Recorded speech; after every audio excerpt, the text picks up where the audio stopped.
எல்லாருக்கும் வணக்கம். எல்லாம் எப்படி இருக்கீங்க? வீடியோ போட்டு ரொம்ப நாள் ஆயிடுச்சு. இனிமேல் உங்களுக்கு தொடர்ந்து வீடியோ வரும். இன்றைக்கி நான் என்ன செய்ய போகிறேன்னா, சென்னா குனி செய்ய போகிறேன். ஏன்னா நான்வெஜ் நம்ம மார்கழி மாதம் ஃபுல்லாக போடலை இல்லையா? ஸோ சென்னா குனி கத்திரிக்காய் வச்சு எப்படி செய்யலான்றதை பார்க்கலாம். இதுதாங்க இது ஒரு கப்பு எடுத்துக்கிறேன். ஆக்சுவலாக சென்னா குனின்னா என்னன்றதுன்னு சொல்லிடுறேன். சின்ன சின்ன இறாங்க, வேறு ஒன்றுமே கிடையாது. சின்ன இறா, அது காஞ்ச இறா. இது ஆக்சுவலாக கருவாடு மாதிரி தான் இது. ஸோ இது ஃபஸ்ட்டு எடுத்து அலசிக்கணும். இது நான் எப்படி செய்யலான்ற சொல்கிறேன்.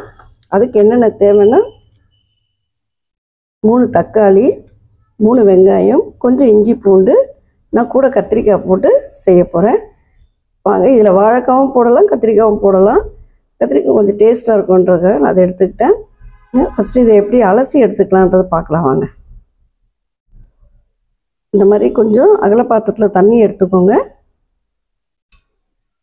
உங்கள்கிட்ட இந்த மாதிரி ஜல்லடை இருக்கான்னு பாருங்கள். இல்லைன்னா எது உங்கள்கிட்ட ஜல்லடை வெடிக்கட்டுற மாதிரி இருக்கோ அதை எடுத்துக்கலாம், ஒன்றும் பிரச்சனை இல்லை. ஏன்னா இது ரொம்ப பொடி இல்லையா, இதை நம்ம அலசி எடுக்க முடியாது கையில் வச்சு. ஸோ இந்த மாதிரி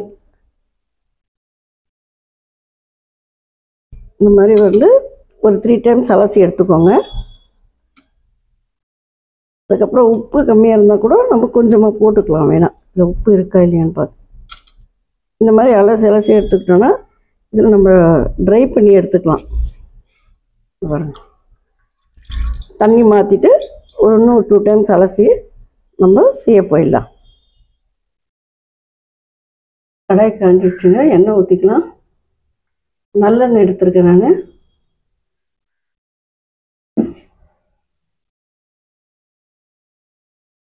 தேவையானதெல்லாம் நான் அரைச்சி வச்சிடுறேன். ஃபஸ்ட்டு கடுகு போட்டுக்கலாம். உங்களால் எவ்வளோ மேக்ஸிமம் முடியுமோ பொடியாக எடுத்துக்கோங்க. இல்லை கட்டரில் போட்டு கூட கட் பண்ணி எடுத்துக்கோங்க, ரொம்ப பொடியாக. இது பாருங்கள், வெங்காயம், தக்காளியும் பொடியாக அரைச்சிக்கோங்க. இஞ்சி பூண்டு, கத்திரிக்காய்,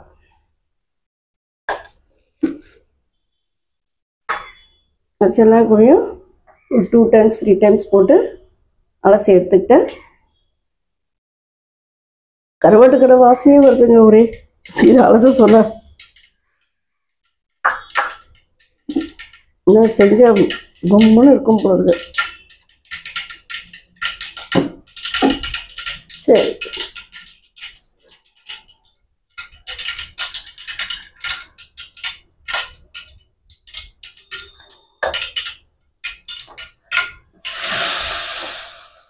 இந்த 3 வெங்காயம் தான் அதை பொடியாக எடுத்து தான் நிறைய இருக்க மாதிரி இருக்கு. இது நீங்கள் சாதத்துக்கும் போட்டு தொட்டுக்கலாம், சப்பாத்திக்கு எல்லாமே. இது எனக்கு கொஞ்சம் நல்லா தொக்கு மாதிரி, நல்லா பொடியாக இருக்குன்னா தொக்கு மாதிரி வரும். ஸோ நீங்கள் எல்லாத்துலேயுமே சாப்பிட்லாம். வெங்காயம் வதனோடனே இஞ்சி பூண்டு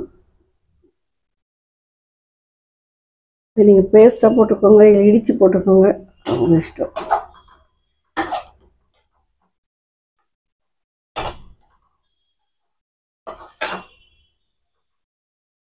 இஞ்சி பூண்டு மணம் வந்ததுக்கப்புறம் தக்காளி போட்டுக்கோங்க. இஞ்சி பூண்டு பேஸ்ட் வதங்கினதுக்கப்புறம்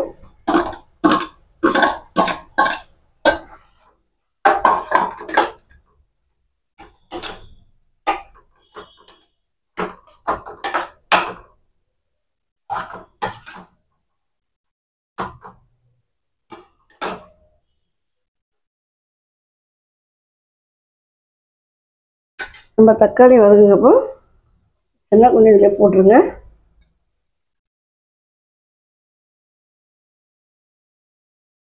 உப்பு இதில் பத்தாதுதாங்க நினைக்கிறேன். டேஸ்ட் பண்ணி பாருங்கள். எனக்கு கருவாட்டிலையும் உப்பு போடுவாங்களே.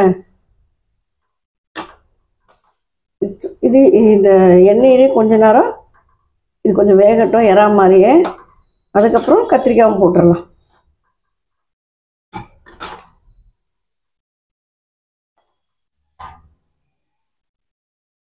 கொஞ்ச நேரம் ஸ்லிம்மில் வச்சுட்டு நம்ம மூடி வச்சிடலாம். ஏன்னா கொஞ்சம் அது கொஞ்சமாக வெந்து வந்தோடனே கத்திரிக்காய் போட்டுக்கலாம்.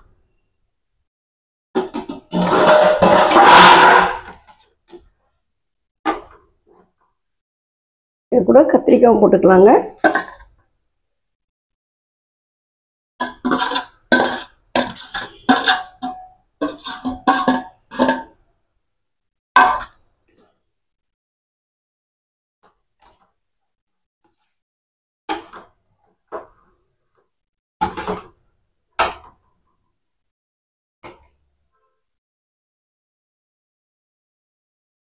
இது கொஞ்ச நேரம் விட்டுடுங்க. ஒரு 2 மினிட்ஸ் கத்திரிக்காய் அதில் எண்ணெயிலேயே கொஞ்ச நேரம் வெந்ததுக்கப்புறம் நம்ம கல் உப்பு, கொஞ்சம் மிளகாய் பொடி, கொஞ்சம் மஞ்சள் பொடி, ஏன்னா அந்த கருவாட்டோட ஸ்மெல் அடிக்கும் இல்லையா, மஞ்சள் பொடி போட்டிங்கன்னா தான் கொஞ்சம் அந்த நான்வெஜ் நீச்சல் நாற்றடிக்கும் சொல்லுவாங்க, அது இல்லாமல் இருக்கும். இது நடுப்புற இதுக்கு நம்ம ரசம் ரெடி பண்ணிட்டா சூப்பராக இருக்கும். சாம்பாருக்கும் நல்லாயிருக்கும், ரசத்துக்கும் நல்லாயிருக்கும். இல்லை இதையே நீங்கள் தொக்கா போட்டு சாப்பிட்டாலும் நல்லாயிருக்கும். சாதம் நம்ம பிரட்டி எடுத்து சாப்பிட்டா ரொம்ப நல்லாயிருக்கும். இது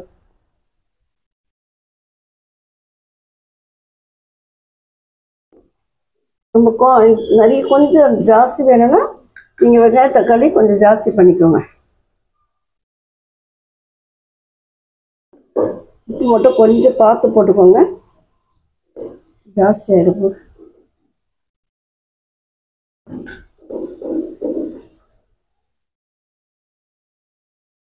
கொஞ்சம் மஞ்சள் பொடி. நீங்கள் வாஷ் பண்ண சொல்ல கூட அந்த தண்ணியிலே கூட மஞ்சள் பொடி போட்டுட்டு அப்படியே வாஷ் பண்ணிங்கனாலும் அந்த நீச்சல் நாற்றடிக்க சொல்லுவாள்ல, அந்த கருவாட்டோட ஸ்மெல் அது இல்லாமல் இருக்கும்.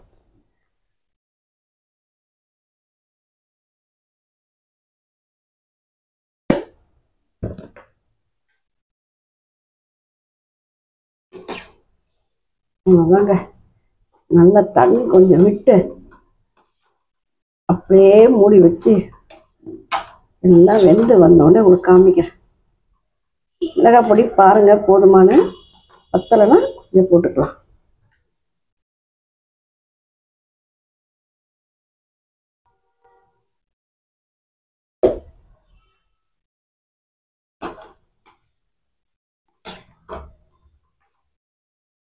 சரிங்களா, போதும். நம்ம தண்ணி விட்டுக்கலாம். இப்போ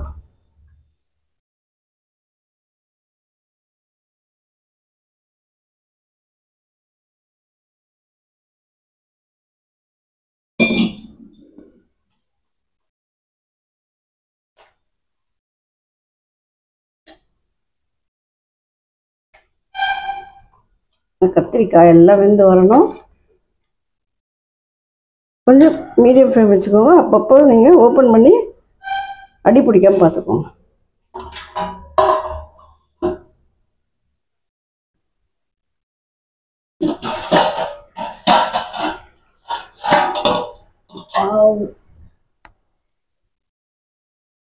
சூப்பராக இருக்குது பாருங்கள். இன்னும் கொஞ்சம் தண்ணி சுண்டு வரட்டும். பார்க்க சொல்லி ஆசையாக இருக்குல்ல. அப்படியே ஒயிட் ரைஸில் போட்டு ஒரு 2 வெரைட்டி சாப்பிட்டு பாருங்கள். இன்னும் கொஞ்சம் கத்திரிக்காய் வந்து இன்னும் குழஞ்சி வந்துட்டோம். கொஞ்சம் உப்பு காரம்லாம் டேஸ்ட் பண்ணிவிடுங்க. இப்போ கரெக்டாக இருக்குன்னு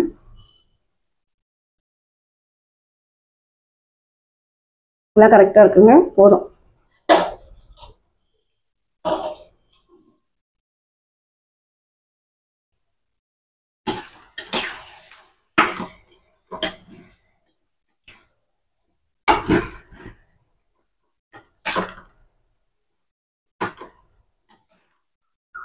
இன்னும் கொஞ்சமாக இன்னும் குழஞ்சிடுச்சு கத்திரிக்காய்லாம்.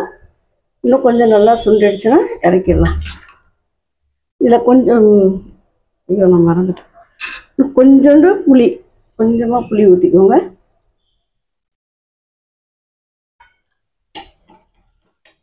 இன்னும் கொஞ்சம் டேஸ்ட் நல்லாயிருக்கும்.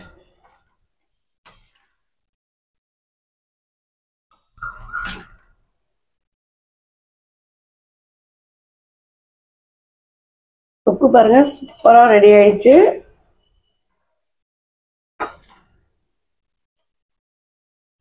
உங்களுக்கு ரைஸில் போட்டு சாப்பிட்டுட்டு எப்படி இருக்குன்னு சொல்கிறேன்.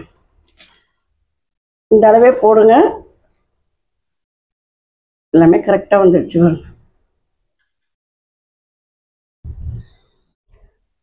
சூப்பராக இருக்கு பாருங்க.